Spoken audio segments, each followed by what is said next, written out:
Merhaba and welcome back to my channel. I hope you're having a great week. Today, we will start a new story named Akakro. It is a really fun story and I hope you will like it. So let's begin. Akakro.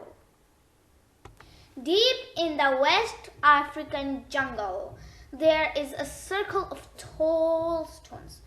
Occasionally, a poisonous snake slips over the tangled roots and branches of the trees.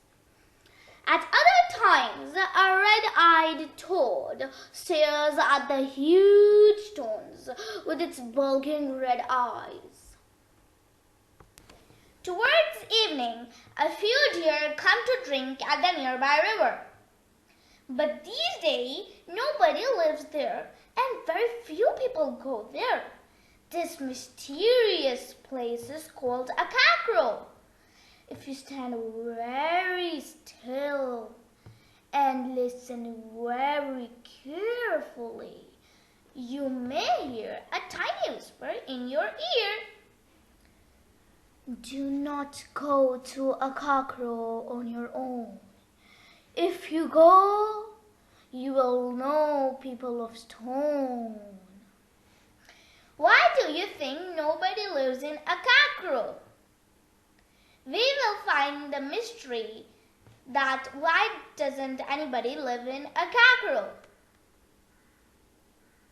So why is Akakro one of the loneliest places on earth? Sit down and I will tell you the story that my grandmother told me. Everyone in my village knows it, but nobody knows who told it first.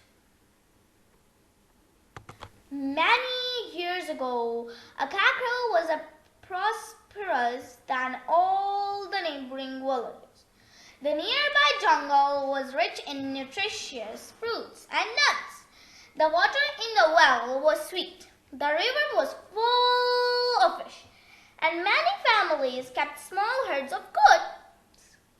The community of Akakro traded fish, meat, and fruit in a town down the river, and in return bought fine clothes with bright, cheerful patrons. For many years all was well.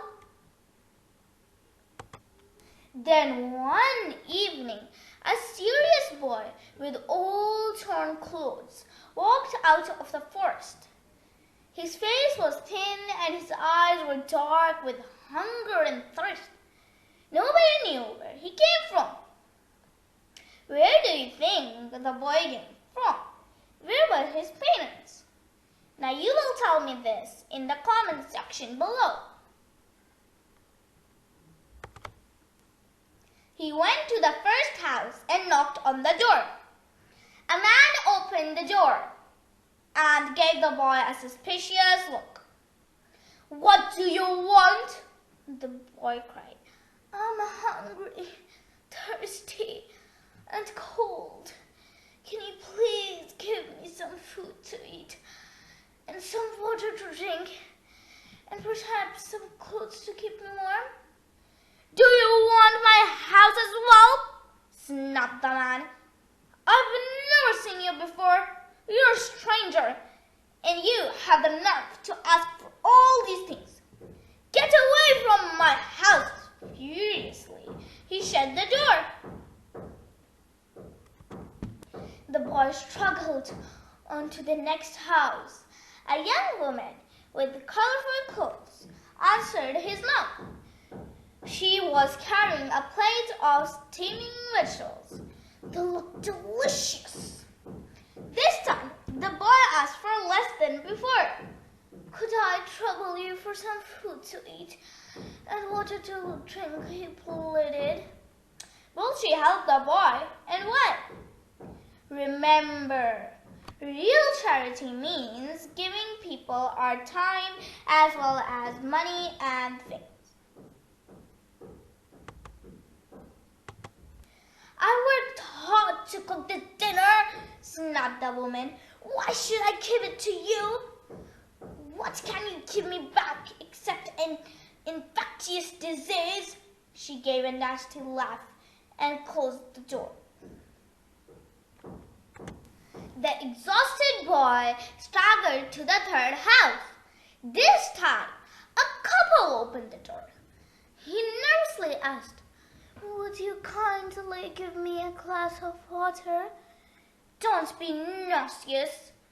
"We're very busy," said the man. "We don't have time for beggars," said the woman, pushing past him. They were the most unfriendly people he had met so far.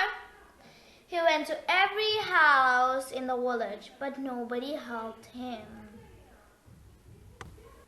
The story didn't end yet. The part 2 will come soon of the story named Akakro. Hosikal. Now today, you may be wondering, which language am I speaking? Today, I am speaking Turkish. Merhaba and Hosikal are some of the words from Turkish. Hosikal, and I will see you in my next video.